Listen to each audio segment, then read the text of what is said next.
Hello, hello. Welcome to my first ever live Astro-Weather check. I am Ursula Duffy coming at you here on StreamYard through YouTube and Facebook, and I'll do some other posts and shares when I'm done. So what I'm doing today, I'm changing up things a little bit. For anybody that's listening or tuning in that doesn't know, I have a podcast called Becoming Chiron, the Key to Unlocking Healing and Personal Alchemy. And it is now in its third season. The first season I started back in April of 2022, and season one is pretty much a variety of topics and personal shares of my life and my story, and having Chiron in the first house of my natal chart.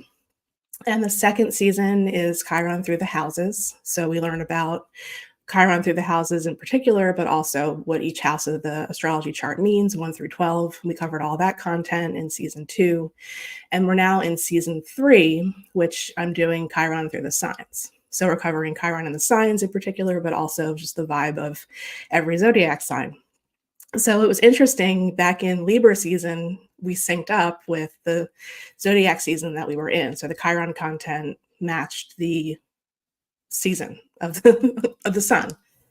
So I think that moving forward with season three, I'd like to stick with that format. So what I do at the beginning of every episode is what I call my Astro Weather check. And I've been releasing the podcast episodes with every new moon and every full moon.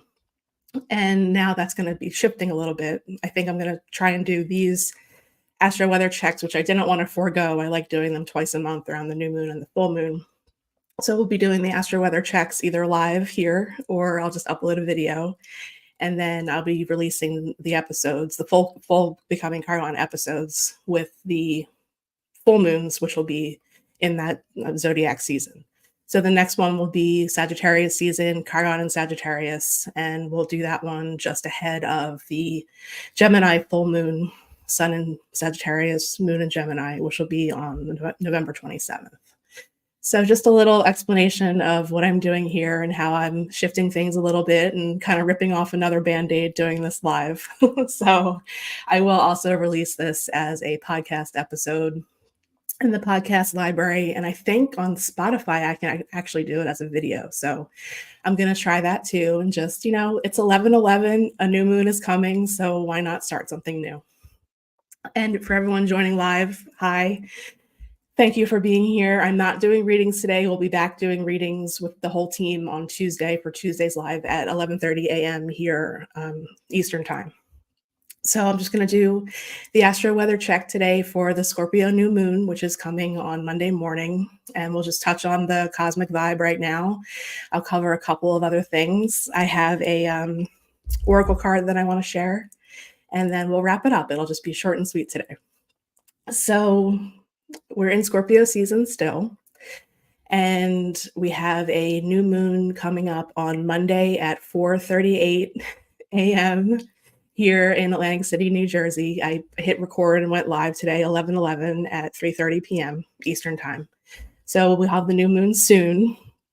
And this new moon is a very interesting setup. We have a lot of things kind of clicking into place that are kind of rare and don't happen frequently. And hi, Lexi. Hi, everyone that's joined. Hi, Beth. Hi, Denise. Hi, Honora. Thanks for coming on. So we'll have the sun and the moon and the planet Mars all in Scorpio. The new moon will be at 20 degrees. And just at this moment in time when the new moon's happening, it's pretty much exactly opposite the planet Uranus in the sign of Taurus.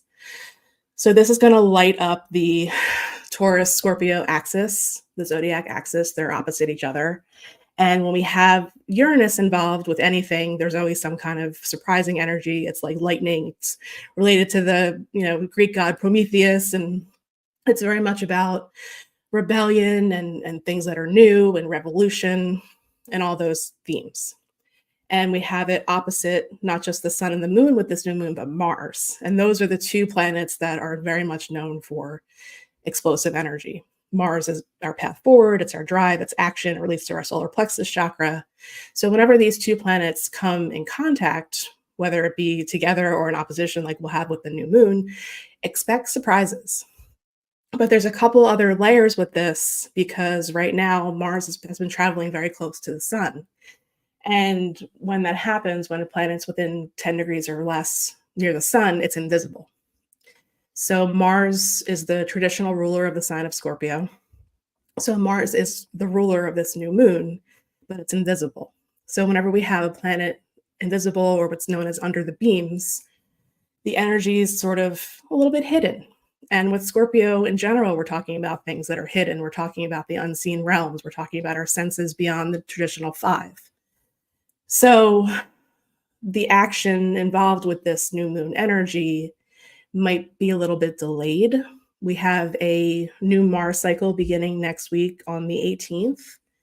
So actually in a week. And that only happens every 2 years. The last new Mars cycle began in Libra, I believe, in October of 21. So there's a lot of new energy infused in the new moon in particular. It's always, lunar cycles in general, the way that I work with them, I kind of look at the long game 6 months from now. And we're closing out eclipse season now with this new moon. So lots of new energy and opportunity to go really deep. Scorpio in general asks of us to alchemize our emotions. And through that process of bringing things to the surface and then transmuting them into something new, honoring whatever needs to die off for that process to happen, honoring the transformation that comes with that process.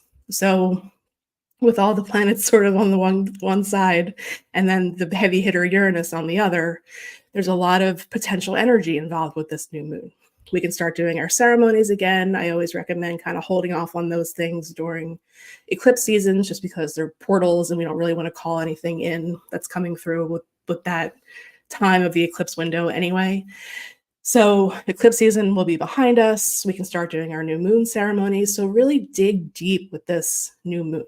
If you know where it's happening in your chart, if you know where your Scorpio part is, then there's lots of opportunity to infuse something new, something different, bring in something courageous, something you've never done before, kind of like what I'm doing here. I can use myself as an example. And pull that into whatever you set your intentions to do for the next 6 months. Bring that wily new energy into your new moon ceremony is what I recommend. And how can you feel more deeply?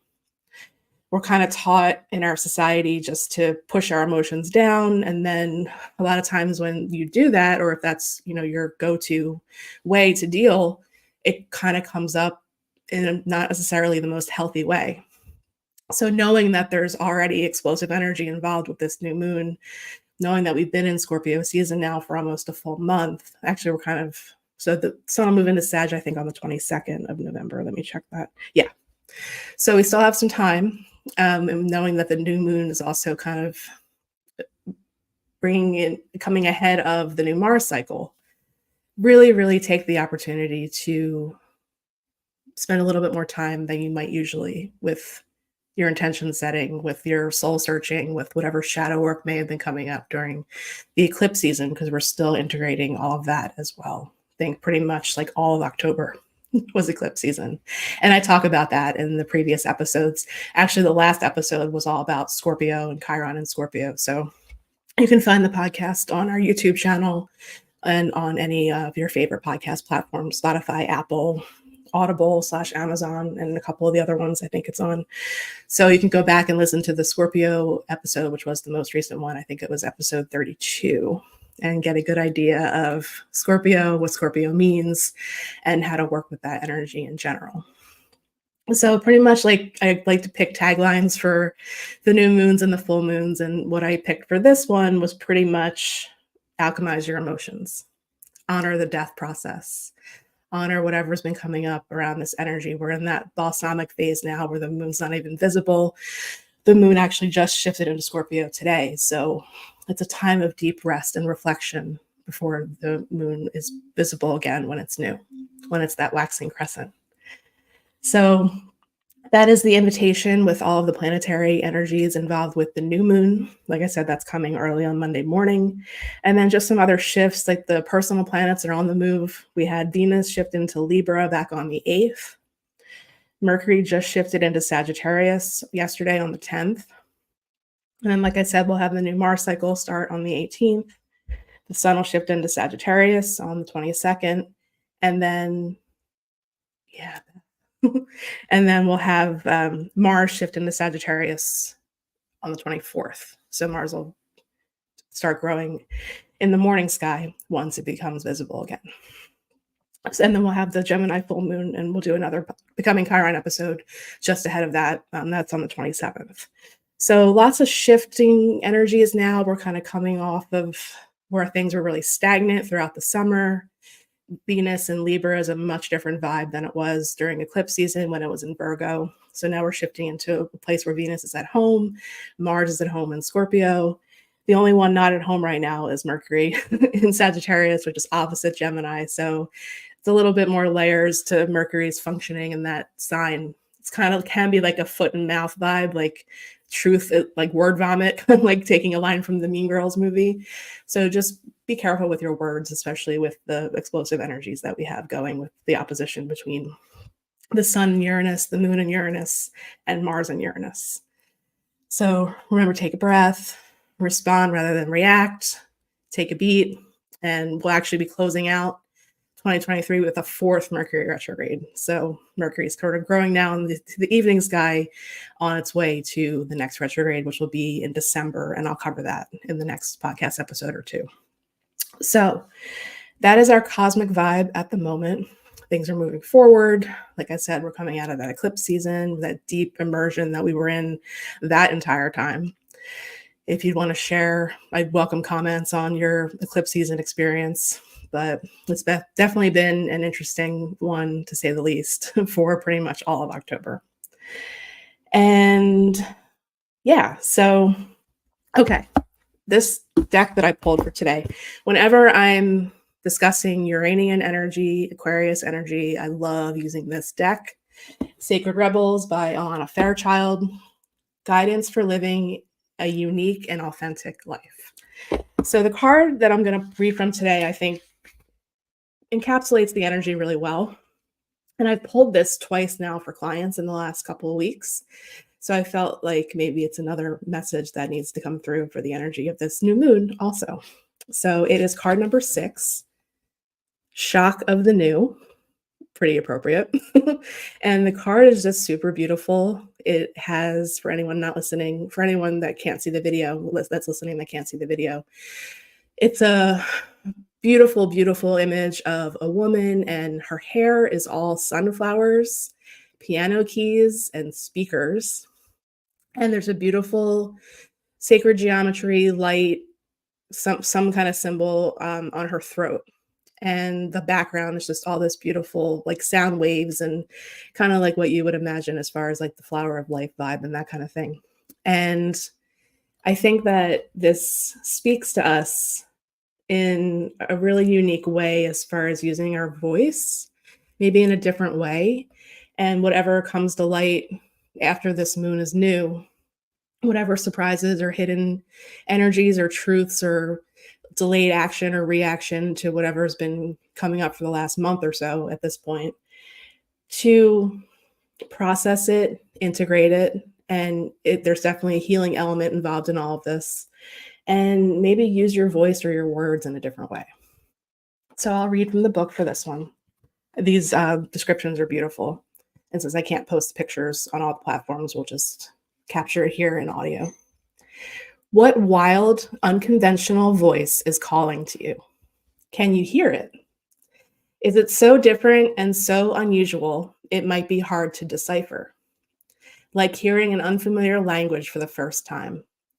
It might be hard to discern with great clarity now, but there is an affinity between you and this strangely beautiful newness seeking to manifest. This oracle says there is a stirring at the deepest level within you. Something new will break through, and the process of this birth may be a shock to you. This shock will transform into great joy and a sense of tremendous liberation. But you must bear the strangeness first.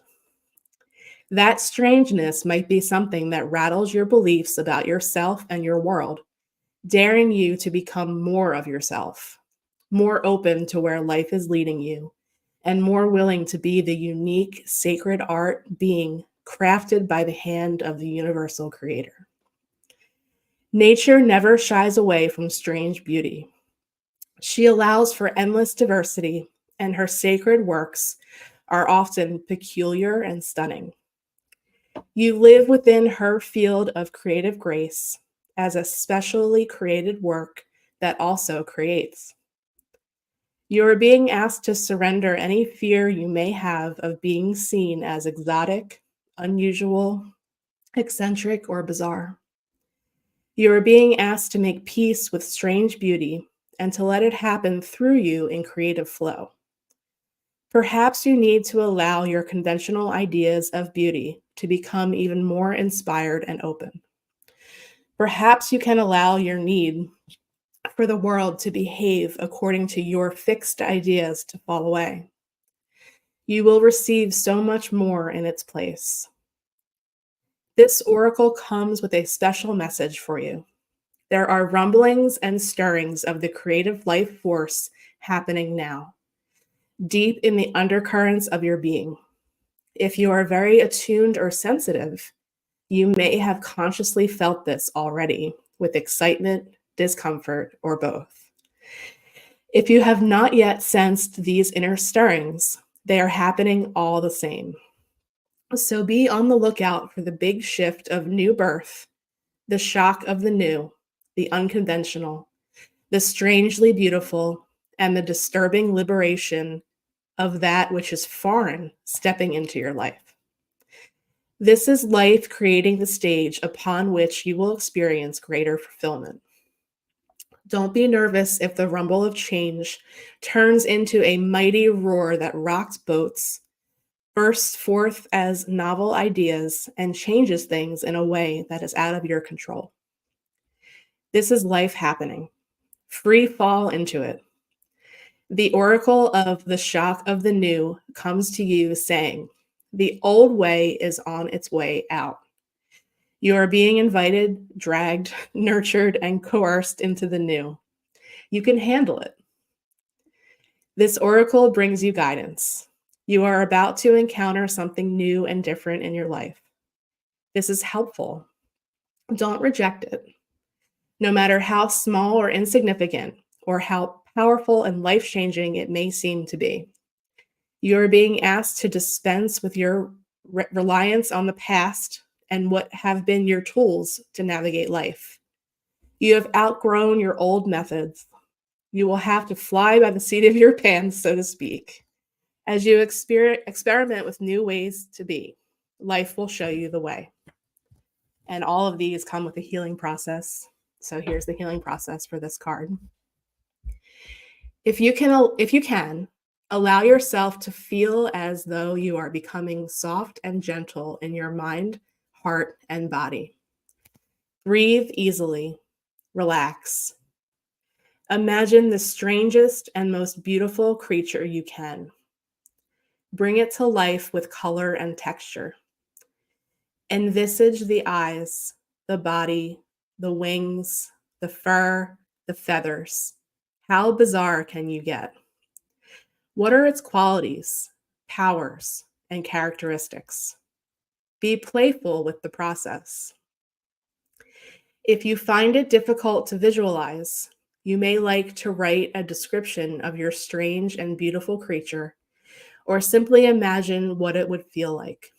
Does it have soft fur, sharp claws, feathery wings made of crackling, fizzing electrical currents, or sensitive furry antennae with delicate eyes on the tips? Or is it a strange flower that speaks, a tree that grows upside down? Whatever comes to you is just what is needed. Trust in your imagination, as subtle or as wild as it is, and let it speak to you. After you have played with your imaginings for a few moments, complete your healing process with this declaration of intention. Imagine or intend that you are sending it out into the far recesses of the universe. I am supported through the shock of the new. I accept the beauty in all that is foreign or strange to me, as I know it is bringing me new gifts, wisdom, life experiences, and creative inspiration. Through unconditional love, so be it. That is beautiful and perfectly sums up the energies. So take that moving forward with the new moon on Monday and whatever is stirring, especially if it's anything like what was described in the card. Dare to be different, trust your intuition, trust your imagination, and be bold. That electric fizzing definitely is what I was referring to as far as the energy associated with Uranus. And that coming up at this time with Mars and Uranus being in the dance that they're in right now. The that only happens every couple years, and the Sun and Uranus only oppose each other once a year. So this is a really unique opportunity in the energies and the cosmic energies because they're supporting this, whatever that card meant for you. The cosmos are on your side for sure. So take that all moving into Monday. Like I said, the new moon will be 4:38 a.m. here on the East Coast. So definitely check that timing if you're not in Eastern time. And yeah, what a beautiful invitation. And starting this in that energy feels really good to me, even though it was definitely like I got kicked out of my own comfort zone. So here I am. And with Scorpio and Taurus energy, we're talking about two of the fixed signs. So change is a little bit difficult if you have that energy in your chart and in your makeup. So be gentle with yourself, but also give yourself that nudge that you may need. It's, change is a little bit hard at times, especially with those energies, but it's shifting. We're moving into a different season soon. We're going into winter here in the Northern Hemisphere. So it's definitely time to nurture and sit with the darkness as our nights have grown way longer here. And those parts in yourself too, and really pay attention to your dreams. I had some very interesting dreams last night. I actually woke up and asked my husband if I told him something already or if I told him in my dream last night. And I had told him in the dream and he had no idea what I was talking about. So that kind of stuff too, definitely pay attention. I had a lot of old friends come to visit me during my dreams last night, like people I haven't spoken to or seen or anything in many years. So that was really curious, but it was all just like this overjoyed experience of hugs and conversations. And yeah, there's definitely dreamscape stuff happening as well. And if that's happening for you, it's definitely part of the energy that we're in for sure. So yeah, we'll be back with you all again on Tuesday for our Tuesday live. And I'm going to wrap it there, I think. And I also just wanted to mention that today is Veterans Day. We hold you all in our hearts. I hold you all in my heart on this day, whatever this day means for you. Just know that we're all sending love from myself and from the Sea Goddess team. Bye, everyone. Thanks for tuning in.